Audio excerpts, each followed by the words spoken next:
झारखंड में छठ की खुशियां मातम में बदलीं। 3 जिलों में डूबने से 8 लोगों की हुई मौत। छठ महापर्व की तैयारियों के बीच झारखंड में दुखद हादसों ने पूरे राज्य को झकझोर दिया है। पलामू, हजारीबाग और सिमडेगा जिलों में डूबने की अलग अलग घटनाओं में कुल 8 लोगों की मौत हो गई। त्योहार की खुशियां अचानक शोक में बदल गईं, जिससे कई परिवारों में मातम छा गया। पलामू जिले के हुसैनाबाद थाना क्षेत्र के पोखराही गांव में सोन नदी में नहाने गए 3 युवकों की मौत हो गई। मृतकों की पहचान अंकुश पासवान 22 वर्ष, आदर्श चंद्रवंशी वर्ष और रजनीश चंद्रवंशी 23 वर्ष के रूप में हुई है। अंकुश अपने ससुराल पोखराही आया था, जहां छठ का आयोजन चल रहा था। खरना के दिन तीनों युवक स्नान के लिए नदी में उतरे थे, लेकिन तेज बहाव में बह गए। गांव वालों और पुलिस ने शवों को बाहर निकालकर पोस्टमार्टम के लिए भेजा गया। वहीं हजारीबाग जिले के केरेडारी थाना क्षेत्र के बेला गांव में 2 बच्चों की तालाब में डूबकर मौत हो गई। परिजनों के अनुसार बच्चियां छठ की तैयारी के दौरान नहाने गई थीं, फिसलकर गहरे पानी में जाने से दोनों की डूबकर मौत हो गई। आसपास के लोगों ने उन्हें बचाने की कोशिश की, लेकिन वे सफल नहीं हो सके। अस्पताल ले जाने पर डॉक्टरों ने दोनों को मृत घोषित कर दिया। सिमडेगा जिले के बानो थाना क्षेत्र में भी 3 मासूम बच्चियां तालाब में डूब गईं। बच्चियां स्नान करने के लिए पानी में उतरी थीं, लेकिन गहराई ज्यादा होने के कारण अंदाजा नहीं लगा पाईं और हादसा हो गया। इस घटना के बाद पूरे इलाके में शोक और आक्रोश का माहौल है। ग्रामीणों ने कहा कि प्रशासन ने घाटों पर सुरक्षा के दावे तो किए थे, लेकिन गांवों में एहतियाती इंतजाम न के बराबर किए गए थे। स्थानीय लोगों ने प्रशासन से अपील की है कि दूरदराज इलाकों में भी गोताखोर और सुरक्षा बलों की तैनाती की जाए, ताकि भविष्य में ऐसे दर्दनाक हादसे दोबारा न हों। छठ जैसे पवित्र पर्व पर हुई इन मौतों ने पूरे झारखंड को गहरे दुख में डाल दिया है। सारंडा में सैंक्चुरी क्षेत्रफल कम करने के मामले में फैसला सुरक्षित। राज्य सरकार ने सारंडा में 31,468.25 हेक्टेयर के बदले 24,941 हेक्टेयर को सैंक्चुरी घोषित करने का अनुरोध किया था। हालांकि अमिकस क्यूरी ने इसका भारी विरोध किया। सभी पक्षों को सुनने के बाद न्यायालय ने अपना फैसला सुरक्षित रख लिया। इस बीच 7 ग्राम सभा की ओर से सुप्रीम कोर्ट में याचिका दायर कर प्रस्तावित सैंक्चुरी क्षेत्र में रहने वाले लोगों के अधिकारों की रक्षा की मांग की गई। सभी पक्षों को सुनने के बाद न्यायालय ने अपना फैसला सुरक्षित रख लिया। अब इस मामले में आगे की सुनवाई के लिए शुक्रवार की तिथि निर्धारित की गई है। सुप्रीम कोर्ट के मुख्य न्यायाधीश BR गवई और न्यायाधीश K विनोद चंद्रन की पीठ में सारंडा को सैंक्चुरी घोषित करने के मामले पर सुनवाई हुई। अमिकस क्यूरी ने राज्य सरकार की ओर से दायर शपथ पत्र में सैंक्चुरी का क्षेत्रफल कम करने के अनुरोध का विरोध किया। सरकार ने शपथ पत्र में 31,468.25 हेक्टेयर के बदले 24,941 हेक्टेयर को सैंक्चुरी घोषित करने की अनुमति देने का अनुरोध किया था। अमिकस क्यूरी ने इसका विरोध करते हुए कहा कि सरकार बार बार अपने वादे से मुकर रही है। पहले 57,519.41 हेक्टेयर को सैंक्चुरी घोषित करने की प्रक्रिया जारी रहने की बात कही। इसके बाद खनन सहित राज्य के हितों का हवाला देते हुए इसे 31,468.25 हेक्टेयर करने का अनुरोध किया। न्यायालय द्वारा इसे स्वीकार किए जाने के बाद अब 24,941 हेक्टेयर को ही सैंक्चुरी घोषित करने की अनुमति मांग रही है। न्यायालय ने इससे पहले सेल और वैध लीज को प्रभावित नहीं करने की बात कही थी, लेकिन सरकार ने अपने शपथ में 31,468.25 हेक्टेयर में पड़ने वाले 126 कंपार्टमेंट से कुछ को माइनिंग के नाम पर बाहर करके एरिया कम किया है। सरकार सिर्फ माइनिंग को प्रोटेक्ट करना चाहती है। छठ घाट पर हादसा, नदी में डूबे 3 लोग, एक नाबालिग का शव बरामद। लोक आस्था के महापर्व छठ पूजा के दौरान सोमवार की शाम छठ घाट पर हादसा हो गया। यहां शहरबेड़ा छठ घाट पर उस वक्त अफरा तफरी मच गई जब नदी में नहाने उतरे एक ही परिवार के 3 सदस्य गहरे पानी में डूब गए। इस हादसे में आर्यन यादव की मौत हो गई, जबकि 45 वर्षीय संजय सिंह और 19 वर्षीय प्रतीक कुमार की तलाश जारी है। यहां मौके पर प्रशासन की टीम के साथ गोताखोरों के द्वारा लगातार उनकी तलाश की जा रही है। प्रत्यक्षदर्शियों के मुताबिक संध्या अर्घ्य के दौरान स्वर्ण रेखा नदी छठ घाट पर श्रद्धालु बड़ी संख्या में मौजूद थे। इसी दौरान नाबालिग आर्यन यादव नदी में नहा रहा था, तभी अचानक पैर फिसल गया और वो गहरे पानी में चला गया। उसे बचाने के लिए परिवार के 2 और लोग नदी में कूद पड़े, लेकिन नदी की तेज धार में वे तीनों बह गए। इस घटना की सूचना मिलते ही मौके पर मौजूद लोगों ने शोर मचाया और पुलिस प्रशासन को खबर दी। चांडिल थाना की पुलिस और स्थानीय प्रशासन की टीम तुरंत मौके पर पहुंची और गोताखोरों की मदद से उनकी तलाश शुरू की। देर शाम तक नदी में सर्च ऑपरेशन जारी है। इस हादसे की सूचना मिलते ही जिला के उपायुक्त नीतीश कुमार सिंह भी घटनास्थल पहुंचे और हालात का जायजा लिया। उन्होंने अधिकारियों को तत्काल बचाव कार्य में तेजी लाने और घाटों पर सुरक्षा व्यवस्था सख्त करने के निर्देश दिए। डीसी ने कहा कि नदी में डूबने से एक की मौत हुई है, शव को अग्रतर कार्यवाही के लिए अस्पताल ले जाया जा रहा है। उन्होंने लोगों से अपील करते कहा कि नदी घाट पर डेंजर का बोर्ड लगा है, श्रद्धालु इससे आगे न जाएं क्योंकि आगे नदी में पानी का करंट बहुत ज्यादा है जिससे अनहोनी होने की आशंका है। झारखंड में कांग्रेस का संगठन सृजन अभियान अब अंतिम चरण में। नेताओं कार्यकर्ताओं के लिए लगेगी पॉलिटिकल पाठशाला। कांग्रेस अपने संगठन को धारदार और जुझारू बनाने के लिए तमाम तरह के प्रयोग कर रही है। पार्टी ने पहली बार मंडल अध्यक्ष वाले कॉन्सेप्ट को अपनाया है, तो वर्ष 2025 को संगठन सृजन का वर्ष घोषित कर देश भर में कांग्रेस को मजबूत करने के लिए कई कदम उठाए हैं। झारखंड में भी कांग्रेस को सांगठनिक रूप से मजबूत और धारदार बनाने के लिए संगठन सृजन वर्ष 2025 में कई कदम उठाए गए हैं। अब झारखंड कांग्रेस अपने सभी नए पुराने जिलाध्यक्षों, प्रखंड अध्यक्षों, मंडल अध्यक्षों और सभी जिला ऑब्जर्वर को विशेष प्रशिक्षण दिया जाएगा। झारखंड प्रदेश कांग्रेस अध्यक्ष केशव महतो कमलेश ने बताया कि 10 नवंबर से 19 नवंबर तक रांची के कटहल मोड़ के पास बैंकेट हॉल में प्रशिक्षण कार्यक्रम का आयोजन किया जाएगा, जिसमें हर दिन 3-3 जिले के डीसीसी, बीसीसी, मंडल प्रेसिडेंट और डीसीसी ऑब्जर्वर को एआईसीसी से आए ट्रेनर प्रशिक्षण देंगे। केशव महतो कमलेश ने बताया कि 18 और 19 नवंबर को विशेष रूप से बीएलए के 75 मास्टर ट्रेनर को प्रशिक्षित किया जाएगा, जो आगे जाकर अपने अपने जिलों के सभी बूथ लेवल एजेंटों बीएलएस को प्रशिक्षित करेंगे। झारखंड प्रदेश कांग्रेस अध्यक्ष केशव महतो कमलेश ने 10 नवंबर से 19 नवंबर तक चलने वाले 10 दिवसीय प्रशिक्षण कार्यक्रम में आला नेताओं की उपस्थिति रहेगी, जिसमें एआईसीसी से आए विशेष प्रशिक्षक के साथ साथ एआईसीसी के विशेष आमंत्रित सदस्य और झारखंड प्रभारी के राजू, सह प्रभारी बेला प्रसाद, प्रदेश अध्यक्ष केशव महतो कमलेश, विधायक दल के नेता प्रदीप यादव, उप नेता राजेश कच्छप शामिल रहेंगे। अर्घ्य देने पहुंची व्रती पानी में डुबकी लगाते ही निकल गए प्राण। हजारीबाग जिला के केरेडारी थाना अंतर्गत गांव में दिल दहलाने वाली घटना घटी है। छठ पूजा कर रही एक महिला की अचानक मौत हो गई, जैसे ही वो अर्घ्य देने के लिए नदी में डुबकी लगाई और उनकी जान चली गई। केरेडारी थाना अंतर्गत बैंकवरी गांव के छठ पूजा घाट पर महिला परवैतिन मम्पी कुमारी पिता बुधन साव की नदी में अचानक से दिल का दौरा पड़ने से मौत हो गई। ये महिला छठ पूजा व्रती थी, जिसने घाट पर आकर जैसे ही नदी में डुबकी लगाई अचानक से बेहोश हो गई।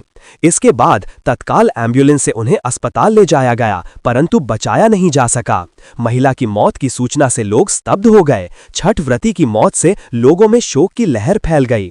परिजनों ने बताया कि वो घर से भली भांति निकली थी। रविवार को भी उसकी तबीयत अच्छी थी। अचानक कैसे ये घटना घट गई, यह समझ के परे है। खरना के दिन प्रसाद लेने के लिए लोग पहुंचे थे। देर रात तक सभी बैठकर बातचीत भी की। सुबह ठेकुआ का प्रसाद भी बनाया और घाट आने की तैयारी चल रही थी। उस वक्त भी परवैतिन ने किसी भी तरह का शिकायत नहीं की, लेकिन जैसे ही छठ घाट पहुंची और एक डुबकी लगाई और बेहोश हो गई। लोगों को समझ नहीं आया और आनन फालन में अस्पताल लाया गया। डॉक्टर ने मृत घोषित कर दिया। केरेडारी थाना प्रभारी ने बताया कि महिला अपने मायके में पूजा करने के लिए आई थी। उसकी शादी हजारीबाग के कटकमदाग प्रखंड में हुई थी। परिजन पोस्टमार्टम करने के लिए तैयार नहीं है। शव को मृतक के घर लाया गया है। ऐसा लगता है कि किसी बीमारी के कारण उनकी मौत हुई है। दुखद बात यह है कि रविवार को ही केरेडारी में ही 2 बच्चियों की मौत हुई थी। 2 दिनों में ये तीसरी मौत है। अस्ताचलगामी भगवान भास्कर को छठ व्रतियों ने दिया अर्घ्य। लोक गीतों से गुंजायमान हुई रांची।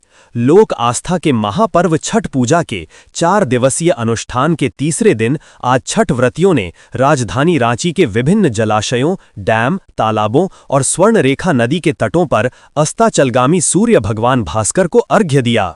छठ व्रती दोपहर से ही राजधानी के घाटों पर पहुंचने लगे थे।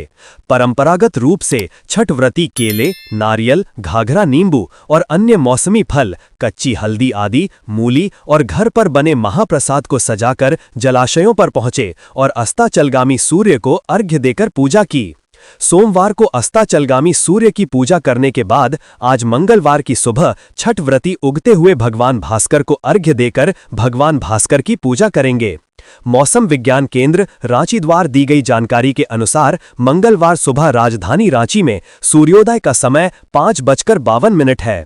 राजधानी रांची आज पारंपरिक छठ गीतों से गूंज रही है। रंग बिरंगी डिजिटल लाइटों और आकर्षक रोशनी से जगमगाते रांची के सभी छठ घाट भगवान भास्कर और छठी मैया को समर्पित पारंपरिक गीतों से गूंज रहे हैं। रांची के अरगोड़ा झील और बड़ा तालाब का नजारा खास है, क्योंकि झीलों के किनारे स्थित सूर्य मंदिर को भी आकर्षक ढंग से सजाया गया है। भव्य छठ महापर्व के लिए रांची नगर निगम, जिला प्रशासन और छठ पूजा आयोजन समितियों ने छठ व्रत के दौरान श्रद्धालुओं को किसी भी प्रकार की परेशानी न हो, इसके लिए हर संभव प्रयास किया है। बड़ी संख्या में सुरक्षा बलों की तैनाती के साथ साथ जलाशयों और तालाबों पर एसडीआरएफ, एनडीआरएफ की टीमें तैनात की गई हैं। जलाशयों के गहरे क्षेत्रों की पहचान कर उन्हें बांस की रस्सियों और लाल रिबन से चिन्हित किया गया है। रांची के डीसी मंजूनाथ भजंत्री ने परिवार के साथ हटनिया तालाब पर अस्ताचलगामी सूर्य भगवान भास्कर को अर्घ्य देने के बाद सभी को शुभकामनाएं दी और कहा कि जिला प्रशासन ने हर तरह की सुविधा उपलब्ध कराने का प्रयास किया है। उन्होंने रांची वासियों से प्रशासन द्वारा दिए गए निर्देशों का पालन करने और सुरक्षित रूप से छठ पर्व मनाने की अपील की। प्रशासन ने आज सुबह और आज रात के लिए अपनी ओर से पूरी तैयारी कर ली है। ब्लड बैंकों में रक्त जांच की प्रामाणिक व्यवस्था नहीं, अब होगी नैट मशीन की खरीदारी। राज्य में एचआईवी संक्रमण की जांच भगवान भरोसे हो रही है। राज्य के ब्लड बैंकों में काउंसलर नहीं है और इसकी जांच मशीन उपलब्ध नहीं है। चाईबासा में हुई घटना के बाद स्वास्थ्य विभाग ने सभी मेडिकल कॉलेज, अस्पताल और सदर अस्पताल में एचआईवी जांच के लिए जरूरी नैट यानी न्यूक्लिक एसिड टेस्टिंग मशीन की खरीदारी करने का निर्देश दिया है। ये खरीदारी 1 महीने में की जानी है। नैट मशीन से ब्लड सैंपल की जांच से ये पता चल सकता है कि संक्रमित व्यक्ति एचआईवी पॉजिटिव है या फिर नेगेटिव।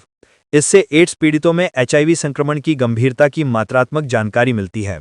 वहीं कम समय में खून में पनपे एचआईवी के साथ हेपेटाइटिस बी और हेपेटाइटिस सी जैसे संक्रमण की पहचान भी आसानी से हो जाती है। राज्य में मान्यता प्राप्त 31 ब्लड बैंक हैं, जहां रोजाना सैकड़ों लोगों को रक्त दिया जाता है। ज्यादातर अस्पतालों और ब्लड बैंकों में रक्त का नमूना लेने और इसके परीक्षण के लिए कोई प्रामाणिक व्यवस्था नहीं है।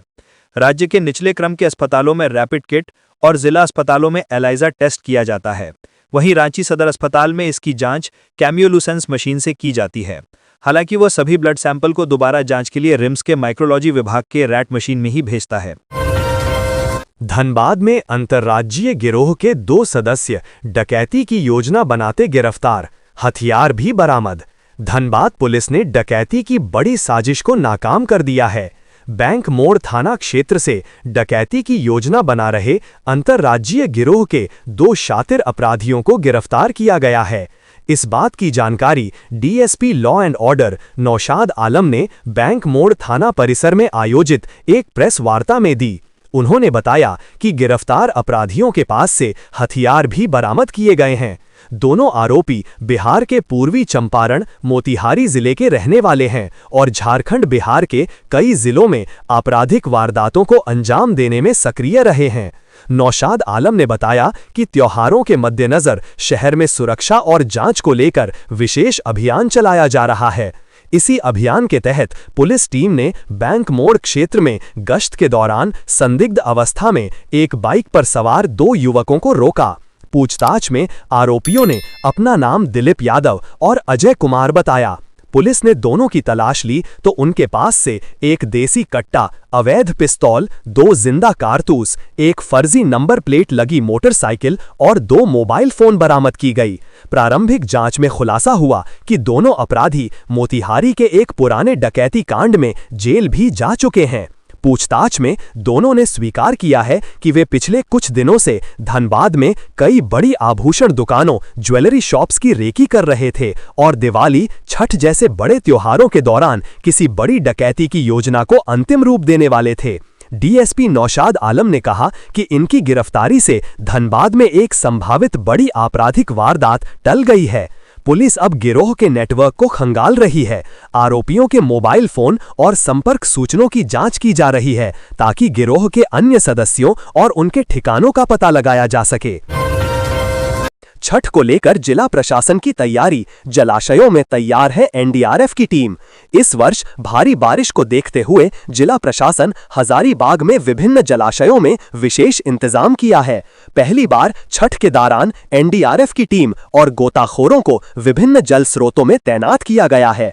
प्रशासन ने गोताखोरों का मोबाइल नंबर भी सार्वजनिक किया है, अगर अनहोनी घर हो जाए तो उनकी मदद ली जा सके। इस बार बारिश काफी अधिक हुई है, इस कारण सभी जल स्रोत में पानी भरा हुआ है। इसे देखते हुए जिला प्रशासन ने व्यापक इंतजाम किया है। पहली बार एनडीआरएफ की टीम और गोताखोरों को विभिन्न जल स्रोतों में तैनात किया गया है।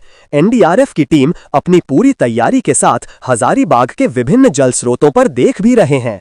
प्रशासन ने गोताखोरों का मोबाइल नंबर भी सार्वजनिक किया है, अगर कहीं अनहोनी हो जाए तो गोताखोरों का मदद लिया जा सके।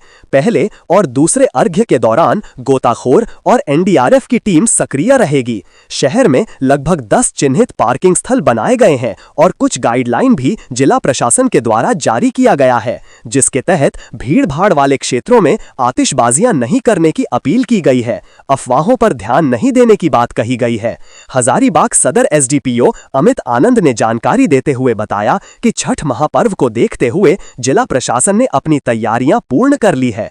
एनडीआरएफ की टीम को तैनात किया गया है और जलाशयों में स्थानीय गोताखोरों की टीम को भी तैनात किया गया है। इसके अलावा यातायात की दृष्टि से कई रूट डाइवर्ट किए गए हैं, कई रूटों को ब्लॉक किया गया है और 10 चिन्हित पार्किंग स्थल बनाए गए हैं। उन्होंने आम लोगों से अपील की है कि आप शांतिपूर्ण ढंग से छठ पर्व मनाएं एवं जिला प्रशासन का सहयोग करें। बिहार कॉरेस्पॉन्डेंट बाबूलाल विश्वास ने कैमरामैन के साथ।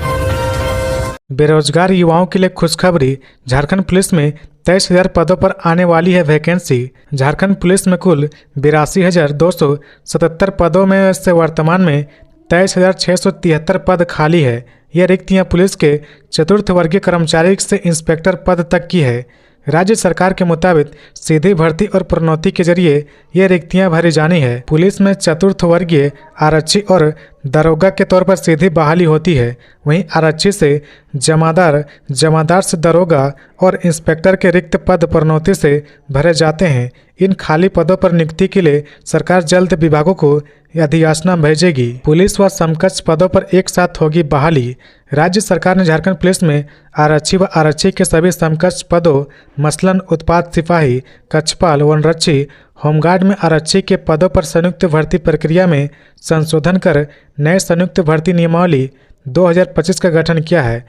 राज्य सरकार के मुताबिक नई नियमावली गठित किए जाने के बाद आरक्षी के पूर्व में प्रकाशित विज्ञापन को रद्द कर दिया है। राज्य सरकार ने कैबिनेट में मंजूरी दी है, जिसके अनुसार पूर्व आवेदकों को प्रथम संयुक्त भर्ती प्रक्रिया में शुल्क के साथ साथ उम्र सीमा में छूट दी गई है।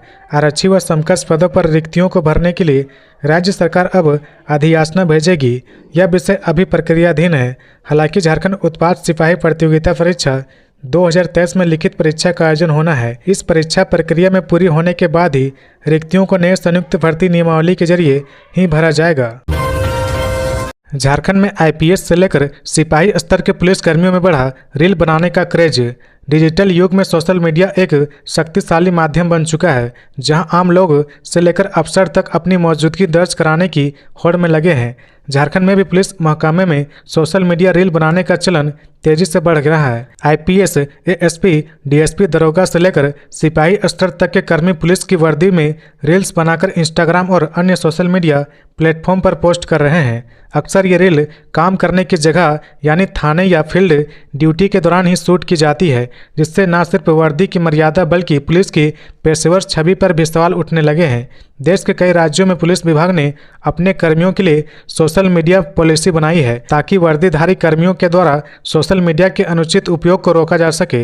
कारण साफ है कि वर्दी पहनकर रील बनाना और उन्हें सोशल मीडिया पर शेयर करना विभागीय आचरण नियमों के खिलाफ मानी जाती है। इससे वर्दी की गरिमा और पुलिस की छवि दोनों प्रभावित हो सकती है। झारखंड सरकार ने भी अपने कर्मचारियों के लिए इंटरनेट मीडिया के इस्तेमाल पर विस्तृत गाइडलाइन जारी किया है। यह गाइडलाइन 4 फरवरी 2025 को कार्मिक विभाग द्वारा जारी की गई थी। गाइडलाइन के अनुसार सरकारी कर्मचारी द्वारा इंटरनेट मीडिया जैसे व्हाट्सएप, ट्विटर, इंस्टाग्राम पर ऐसा कुछ पोस्ट शेयर ना करे जो झारखंड सरकारी सेवक आचार नियमावली के नियमों के खिलाफ हो। सरकारी कर्मी केवल उसी हद तक अपने विचार व्यक्त कर सकते हैं जहां तक सरकार द्वारा उन्हें आपत्तिजनक ना माना जाए। झारखंड सरकार द्वारा जारी गाइडलाइन में यह भी निर्देश दिया गया कि कार्यालय समय के दौरान कर्मचारी अनावश्यक रूप से अपने व्यक्तिगत सोशल मीडिया अकाउंट का इस्तेमाल न करें। कर्मचारियों को अपने कार्यस्थल से संबंधित शिकायतें या मुद्दों को वीडियो, फोटो या किसी अन्य रूप में सोशल मीडिया पर साझा करने से मना किया गया है। इन सख्त निर्देशों के बावजूद कई पुलिस अधिकारी और कर्मी अभी भी फेमस होने के लिए सोशल मीडिया पर रील पोस्ट कर रहे हैं। यह दर्शाता है कि डिजिटल दुनिया में फेमस होने की चाहत विभागीय नियमों पर भारी पड़ रही है। मैट्रिक और इंटर परीक्षा में अब पैन नंबर होगा अनिवार्य, फर्जीवाड़ा रोकने के लिए जैक का बड़ा कदम। झारखंड में अब मैट्रिक और इंटरमीडिएट की परीक्षाओं के लिए छात्रों को परमानेंट एजुकेशन नंबर पेन लेना अनिवार्य कर दिया गया है। झारखंड अधिविद्य परिषद जैक ने इस संबंध में सभी स्कूलों को निर्देश दे दिया है। यह निर्णय फर्जी छात्रों के रजिस्ट्रेशन को रोकने और शिक्षा व्यवस्था में पारदर्शिता लाने के लिए किया गया है। यह नंबर सरकारी स्कूलों में पढ़ने वाले हर छात्र को आवंटित किया जाने वाला एक विशेष नंबर है और अब स्कूल से जुड़े हर काम के लिए इस नंबर का उपयोग करना आवश्यक होगा, चाहे वह परीक्षा का आवेदन ही हो, टीसी लेना हो या किसी सरकारी योजना का लाभ। झारखंड सरकार की इस पहल से फर्जी छात्रों के रजिस्ट्रेशन पर रोक लग सकेगी। पहले ऐसा होता था कि स्कूल छोड़ने वाले छात्रों का पता नहीं लग पाता था, लेकिन अब इस नंबर के जरिए सरकार छात्रों का पूरा डेटा एक ही जगह पर स्टोर कर पाएगी। इस नंबर के जरिए अब सरकारी योजनाओं का लाभ सही और जरूरतमंद छात्रों को मिलने में आसानी होगी। इस नियम को सत्र 2025-27 से लागू कर दिया जाएगा, यानी 2026 में होने वाले मैट्रिक और इंटर की परीक्षा के लिए आवेदन करते समय छात्रों को अपना पैन नंबर भरना अनिवार्य होगा। जिला शिक्षा पदाधिकारी अभिषेक झा ने भी सभी संबंधित स्कूलों को इस संबंधित आवश्यक निर्देश जारी कर दिए हैं। फ्लाईओवर बनने के बाद भी रांची में जाम की समस्या जस के तस, आमजन परेशान। रांची में ट्रैफिक जाम की समस्या अब दैनिक संकट बन चुकी है। शहर के प्रमुख चौकों और सड़कों पर हर दिन घंटों लंबा जाम लगा रहा, जिससे आम जनजीवन अस्त व्यस्त हो गया। दोपहर 12 बजे से लेकर शाम तक कई मुख्य सड़कों पर जाम लगना आम बात हो गई है। स्थिति ऐसी है कि चाहे कम दूरी हो या ज़्यादा, लोगों को कहीं भी समय पर पहुंचने के लिए कम से कम 1 घंटे पहले घर से निकलना पड़ता है। राजधानी में सबसे ज़्यादा प्रभावित इलाके फिरायालाल चौक, सरजना चौक, लालपुर चौक, कचहरी रोड, रातू रोड और किशोरगंज चौक है। इन इलाकों में रोजाना जाम लगता है, जिसकी वजह से सड़कों पर वाहनों की लंबी कतार लग जाती है। फ्लाईओवर और एलिवेटेड कॉरिडोर बनने के बावजूद जाम की समस्या जस की तस बनी हुई है। जाम की समस्या के कारण राहगीरों, छात्रों और मरीजों को भारी परेशानियों का सामना करना पड़ता है। बच्चे समय पर स्कूल नहीं पहुंच पाते हैं, वहीं जाम के कारण एम्बुलेंस समय पर अस्पताल नहीं पहुंचा पा रही है। स्थानीय लोगों ने प्रशासन से ट्रैफिक प्रबंधन को लेकर सख्त और कारगर कदम उठाने की मांग की है। लोगों का कहना है कि अगर समय रहते उपाय नहीं किया गया तो आने वाले दिनों में रांची में आवागमन और भी दुश्वार हो जाएगा। रिम्स में टूटने लगी मरीजों की आस, 30 से ज़्यादा वेंटिलेटर खराब। झारखंड के सबसे बड़े अस्पताल रिम्स पर मरीजों का भरोसा अब मजबूरी में बदलने लगा है। राज्य भर से परेशान होकर लोग इलाज के लिए रिम्स पहुंचते हैं, लेकिन यहां वेंटिलेटर की सुविधाएं उपलब्ध नहीं हो पा रही है। हालात यह है कि करीब 30 से ज़्यादा वेंटिलेटर लंबे समय से खराब पड़े हैं और इलाज के लिए आए गंभीर मरीजों को वेंटिलेटर खराब होने का हवाला देकर भर्ती करने से मना कर दिया जाता है। विभिन्न विभागों में लगातार ऑपरेशन टाले जा रहे। न्यूरो सर्जरी विभाग में पिछले 10 दिनों में लगभग 20 से ज़्यादा ऑपरेशन टाले जा चुके हैं। वहीं मेडिसिन, कार्डियोलॉजी, सर्जरी सहित कई अन्य विभागों में भी मशीनें खराब पड़ी हुई है। जानकारी के मुताबिक सबसे गंभीर स्थिति क्रिटिकल केयर विभाग की है, जहां करीब 10 वेंटिलेटर खराब पड़े हैं। इसका नतीजा यह है कि जिन मरीजों की हालत नाजुक होती है और जिन्हें तुरंत वेंटिलेटर की ज़रूरत होती है, उन्हें समय पर यह सुविधा नहीं मिल पाती। डॉक्टरों का कहना है कि वेंटिलेटर की कमी के बारे में प्रबंधन को कई बार पत्राचार किया गया है, लेकिन अब तक ना तो किसी वेंटिलेटर की मरम्मत हो पाई और ना ही नए वेंटिलेटर खरीदे जा सके हैं। उल्लेखनीय कि हाईकोर्ट द्वारा रिम्स निदेशक से इस विषय पर पूछे जाने पर निदेशक डॉक्टर राजकुमार ने बताया कि स्वास्थ्य मंत्री डॉक्टर इरफान अंसारी द्वारा पत्र लिखकर कहा गया कि उनकी अनुमति के बिना मशीनों की खरीदारी ना किया जाए। मामले को लेकर हाईकोर्ट ने 14 सितंबर तक शासी परिषद की बैठक बुलाने और 19 सितंबर को सुनवाई की तारीख तय की है। उम्मीद जताई जा रही है कि जिस राज्य में विधायकों को मंत्रियों के लिए एयर एम्बुलेंस जैसी सुविधाएं उपलब्ध है, वहां आम जनता और गरीब मरीजों की उम्मीदें भी इस बैठक के बाद कुछ हद तक पूरी हो सकेंगी। गांव में शिक्षा व जानकारी की नई पहल, पंचायत ज्ञान केंद्र खोलेगी सरकार।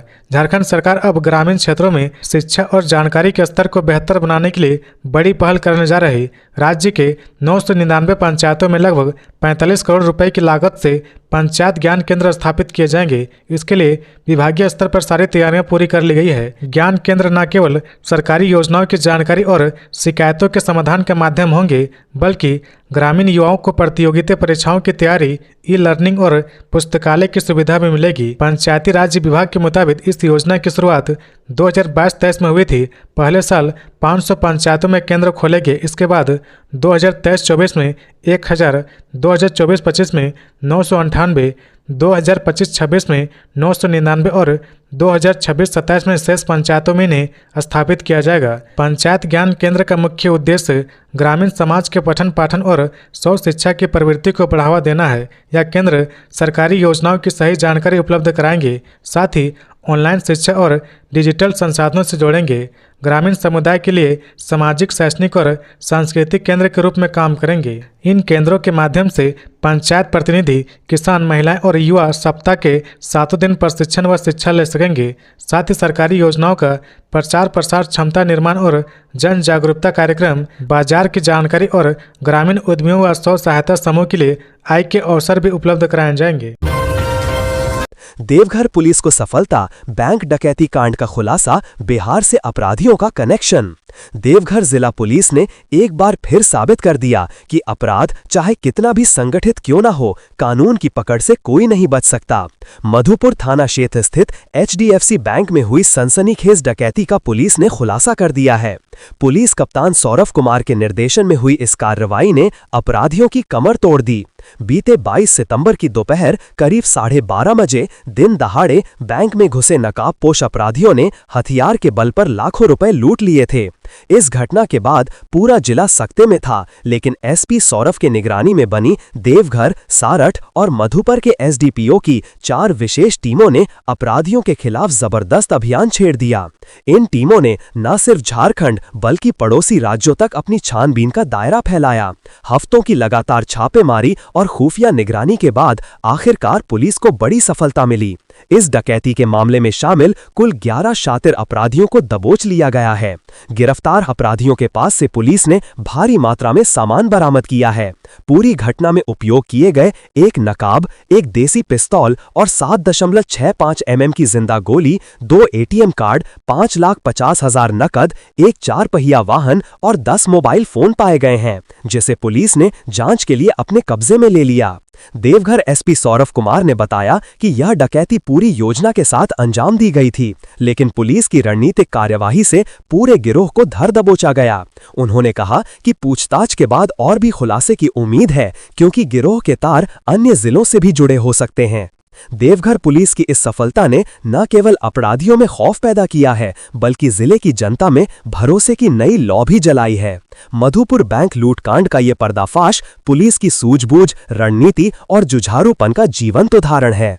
तो ये थी आज की झारखंड की टॉप बड़ी खबरें। इसी तरह झारखंड की हर छोटी सी बड़ी खबर देखने के लिए आप हमारे चैनल 24 झारखंड न्यूज को सब्सक्राइब करके बेल आइकन प्रेस कर ले, जिससे झारखंड की हर छोटी सी बड़ी खबर की अपडेट आप तक पहुंचता रहे। तो आज के लिए बस इतना ही, हमें दीजिए इजाजत, फिर मिलते हैं नेक्स्ट न्यूज में।